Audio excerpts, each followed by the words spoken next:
murió la quina y todo lo que sacude en la memoria, todo lo que representa una figura como esta, que como todos sabemos fue encarcelado, se entiende ahora como una acción gubernamental de seria represalia a su oposición a Carlos Salinas de Gortari en su momento cuando estaba en el tránsito del gobierno de Miguel de la Madrid al gobierno de Carlos Salinas de Gortari. Se acuñó un concepto claro o clave en la política mexicana, el quinazo. Se supo de la operación para detenerlo, se sembraron armas en su domicilio, se sembró un cadáver, se le imputó de un conjunto de cosas que llevaron al procesamiento judicial de la quina, que lo tuvo muchos años en la cárcel, pero ciertamente pudo haber sido responsable de muchas cosas, seguramente si se hubiera hecho una investigación acerca de las actuaciones del sindicato petrolero y la corrupción del sindicato petrolero y demás cosas, pero no se específicamente eligió ese tipo de acusaciones que lo imputaron como gente que acopió armas y como alguien que estaría relacionado con una muerte que después se supo, pues ciertamente fue parte de un andamiaje para quitar del camino a un líder como Hernández Galicia y dejar paso a quien hoy todavía está pues encabezando al líder sindical, a la organización sindical, que es Carlos Romero Deschamps. Así que, ¿cuánto ha pasado del quinazo al Romero Deschamps, al México de hoy? ¿Cuánto hemos cambiado, cuánto no? ¿Qué significa, Lorenzo Meyer, la muerte de la quina en todo su amplio significado político? Bueno, nos da la oportunidad de eso que tú sugieres, Carmen, de que reflexionemos sobre quién era la quina, por qué un líder sindical llega a tener un poder y sobre todo el poder local. Yo recuerdo la novela de Héctor Aguilar Camín, Morir en el Golfo, en donde me sorprendió que el retrato de la quina no solamente involucrara el control sobre el sindicato petrolero, eso no sorprendía a nadie, era una especie de Fidel Velázquez en otra dimensión, no había mucha diferencia. Lo que me sorprendió era la capacidad de gobernar la zona como si fuera un señor feudal. A él acudían las personas que tenían problemas familiares, si una esposa era maltratada por su esposo y tenía acceso a la corte era literalmente eso, una casa en donde la gente esperaba que el señor llegara el momento de recibir a los súbditos, y los súbditos se quejaban, él tomaba nota y les prometía, en los casos que la novela, que está basada en los hechos reales, si así procedía, les prometía justicia, y no se andaba con que a ver si el juez toma estas medidas y que qué dice la ley. No, señor, era el sentido de cacique de él, y hacía justicia.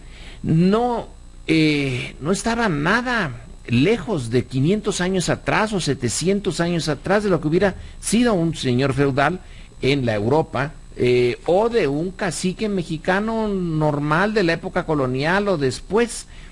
Lo que hace caer a la quina es que se pasó de la raya según la visión que del poder tenía entonces Carlos Salinas.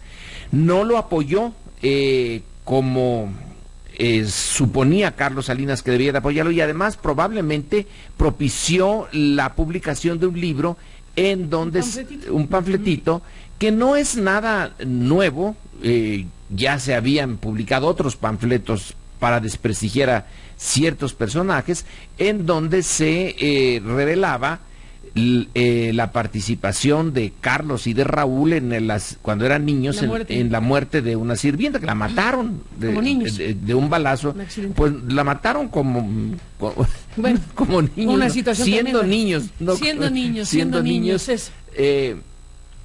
Y entonces lo que viene es la venganza fuera de las normas legales, así como la quina había vivido fuera de la legalidad, así también se lo hicieron, ya lo pusiste. Es importante subrayar que es el ejército, Carmen, quien hace toda esta operación. Es una decisión que lleva a cabo el ejército. Las armas sembradas ahí estaban todavía en cajas de esas que recibe el ejército. No lo sabemos, pero podemos sospecharlo. El cadáver era de un señor, un pobre hombre que había muerto en un ministerio público en Chihuahua, si mal no recuerdo. Nada más faltaba que tuviera la etiquetita de la morgue en el dedo gordo del pie, porque además estaba desnudo. Yo no sé qué cómo hicieron el mínimo necesario para poder justificar que la Quina debía estar en la cárcel, pero no guardaron las formas.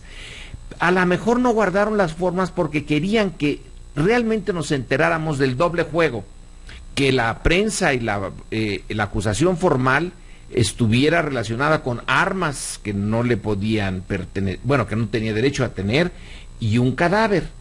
Pero lo hicieron tan mal que nos estaban señalando, miren, de lo que es capaz. Esto es nada más una cortina de humo. Queremos que sepan que a las gentes importantes dentro del círculo gubernamental nunca serán tan importantes como para oponerse a una decisión presidencial, y la venganza del presidente es clara. Fue una idiotez de quienes hicieron el arresto, o fue perfectamente pensada. Déjame inclinarme por los segundos. Y luego tenemos, como tú señalas, el segundo quinazo, pues es el Baester. En este sexenio. En los dos casos es igual, es la venganza de quien no se sintió apoyado, que sí llega a la presidencia, Carlos Salinas, Peña Nieto, y una vez en la presidencia usan los hilos del poder y dicen, ahora voy por ti. Porque no se tocó al sindicato petrolero después de que la Quina... Y tampoco al CENTE. Se tocó a algunos de los suyos, ¿no? En el caso de la Quina fueron a dar a la cárcel en el mismo entorno. Varios. En el caso de el Baester ni siquiera, es ella solita. El sindicato se deja... Bueno, su segundo quedó en su lugar. Exactamente. En el caso de la Quina, los segundos fueron también a la cárcel con su jefe. Y su adversario fue el que quedó en su lugar, ese sí, que ya lleva muchos años ahí. Exactamente. Entonces son variaciones, pero esa fórmula viene ¿de cuándo? De cuando se instituye el corporativismo como la base social del sistema priista, que es cuando es en los años 30.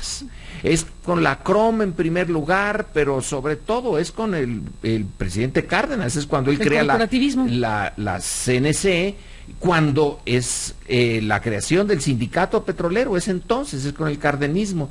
Entonces, es el corporativismo de los años 30 que está vivo cuando la Quina y que está vivo hoy.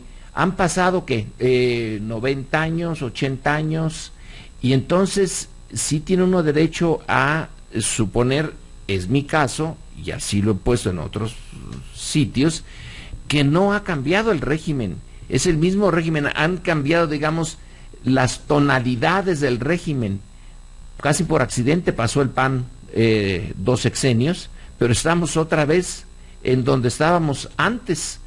Si lo cortas entre el quinazo y el gordillazo, pues no hay ninguna diferencia. Entonces lo que está en medio fue más bien un pie de página, una anécdota.